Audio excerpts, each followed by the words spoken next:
के गुजरात के गांव-गांव में फैक्ट्री लगा रहे हैं और पूरे बिहार से, चंपारण से, मधुबन से आपके हमारे बच्चे जाकर नौकरी मजदूरी कर रहे हैं कि नहीं कर रहे हैं? तो कौना बात पर वोट देनी जा कि ना मिलो।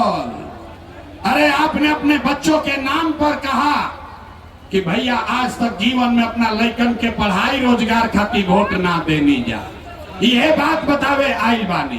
बोइएगा बबूल तो आम कहाँ से खाइएगा? वोट दीजिएगा 5 किलो अनाज के लिए तो रोजगार कहाँ से भेटाई? आपने वोट दिया अनाज के लिए, अनाज आपको मिल रहा है। आपने वोट दिया मंदिर के लिए, अयोध्या में मंदिर बना है। आपने वोट दिया बिजली के लिए, बिहार में घर घर बिजली आई है।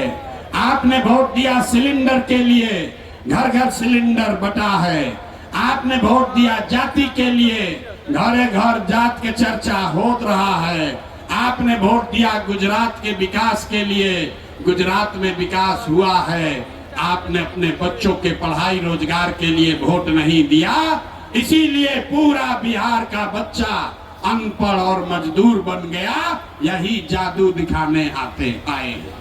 वोट ना मांगी, वोट नहीं मांगते हैं।